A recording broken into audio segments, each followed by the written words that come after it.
Primerica, the multi-level marketing organization that has built its name around impugning all cash value life insurance policies, along with the agents who sell them, in an effort to get you to buy a term life insurance policy, has come out with an IUL hit piece that gets the IUL wrong on literally every count. Today I'll be debunking all of those claims, one by one. Okay, let's begin with the outside cover of the brochure, where they begin with a premise. Index Universal Life is touted by many in the industry as a great marriage between life insurance protection and an investment or cash value. But is IUL as great a deal as it sounds?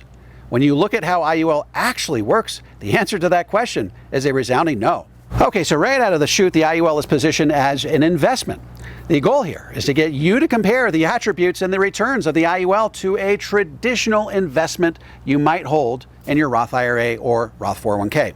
By juxtaposing the IUL to traditional investments, the IUL will be made to seem inferior and deficient in every conceivable way. The truth is, the IUL was never intended to be an investment in the traditional sense. With returns of 5 to 7% net of fees over time, the IUL should rightly be considered a bond alternative that gives you more return and less risk than what you might experience in a traditional bond portfolio. Okay, let's turn the page and proceed to the inside of the brochure, where we are confronted with a laundry list of reasons why you should avoid IUL like the plague. Let's tackle these criticisms one at a time. First, money never enters the market. With an IUL, the money funding the cash value portion of the policy is never actually invested into the market. Instead, the insurer holds your cash and pays a return on the annual growth of a specific index.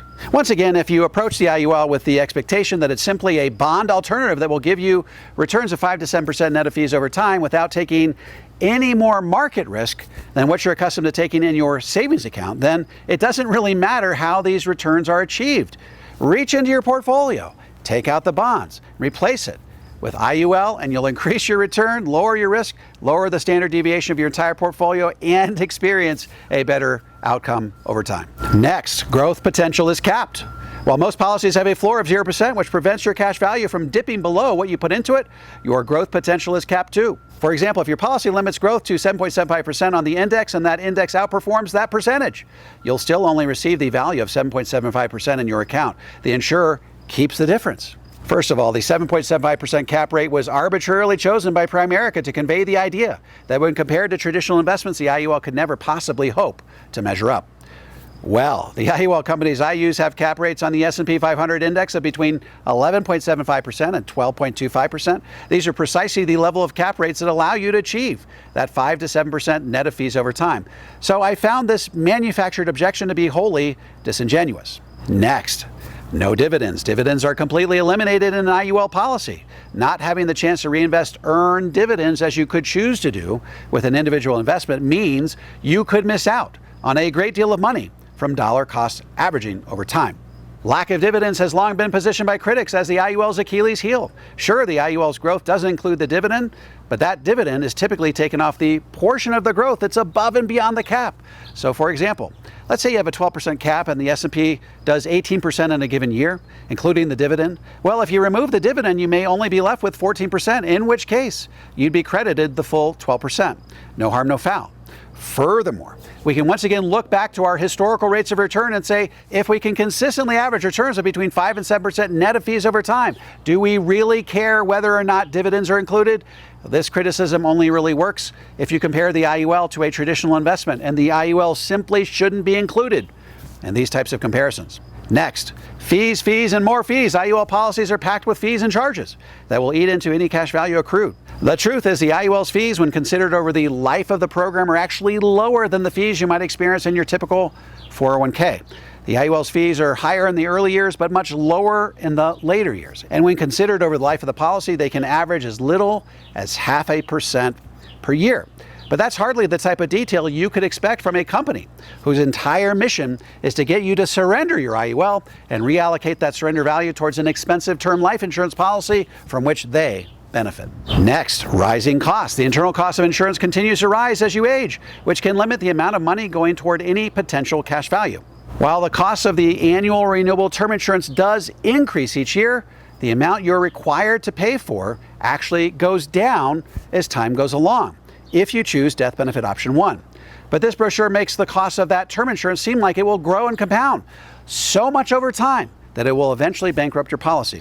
Once again, the average annual expense in the IUL can be as low as 0.5% per year over the life of the program. Their claims seem to be starkly at odds with this reality. And as if these 5 manufactured objections weren't enough, they include a few bonus objections at the bottom of the page. Let's take a look. Plus, they say almost all cash value policies have these features built in.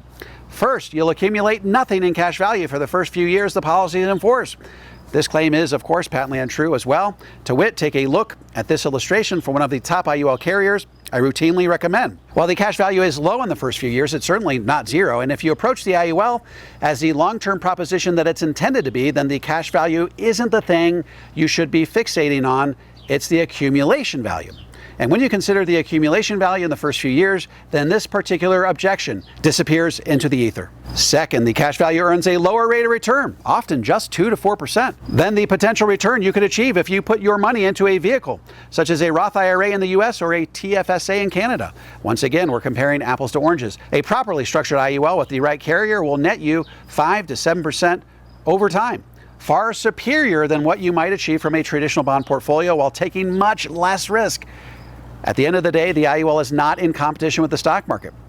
Third, if you borrow from the cash value, you'll pay it back plus interest. Again, not so if you get your IUL from the right carrier. The right carrier in this context is one that guarantees that the amount of interest they charge you for a policy loan is the same amount they guarantee to credit back to you in your loan collateral account. This is what is commonly referred to as a zero-wash loan, which means that there is a zero net cost for you to take that policy loan. By the way, this is a feature you must insist on having before entering into an IUL contract. And last but not least, if you die with the policy in force, beneficiaries receive the death benefit, less any outstanding cash value loan balance, while the insurer keeps any accrued cash value. This is Dave Ramsey's favorite criticism of cash value life insurance, and as I demonstrated in a past video, it is completely without merit. The truth is, a death benefit is a function of two things: your cash value plus the amount of life insurance you're paying for at any given time. If your cash value is $150,000, for example, and your death benefit is $200,000, then you're only paying for $50,000 of life insurance at that point in the contract. So if you die, your heirs will receive 100% of the cash value, $150,000, plus 100% of the amount of life insurance you're paying for at the time, $50,000, for a total of $200,000.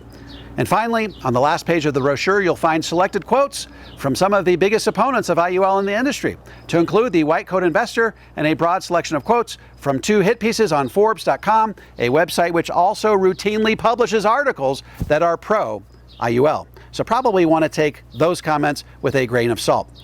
Incidentally, I've already filmed videos debunking the original sources of nearly every single one of these quotes. You can find the links to those videos in the comment section below. In short, Primerica has one goal, and that's to sell you a term life insurance policy, and an expensive one at that. If they can either talk you out of implementing an IUL or surrender your existing IUL, they know there's a dramatically higher chance that you'll reallocate those resources to a term life insurance policy, in which case Primerica wins. However, if you dig just below the surface of their claims, you'll find them to be shallow and without merit. And while the IUL isn't the perfect tool in every context, it can play a prominent role in a balanced, comprehensive approach to tax-free retirement, Primerica's claims notwithstanding. Folks, in the next 10 years, I'm looking to put 100,000 Americans on the road to the 0% tax bracket. If you'd like some help getting on the road to a tax-free retirement, be sure to check out my tax-free toolkit. You can download it for free at taxfreetoolkit.com. If you're a financial professional and want to learn how to become a certified Power of Zero advisor, head over to powerzero.com and opt into my free 3-part video series. By the way, if you have any comments or questions, feel free to drop them into the comments section below. I respond to every single one of them personally. And don't forget to click like, subscribe, and the bell so you never miss a video. This is David McKnight. I look forward to seeing you on the next video.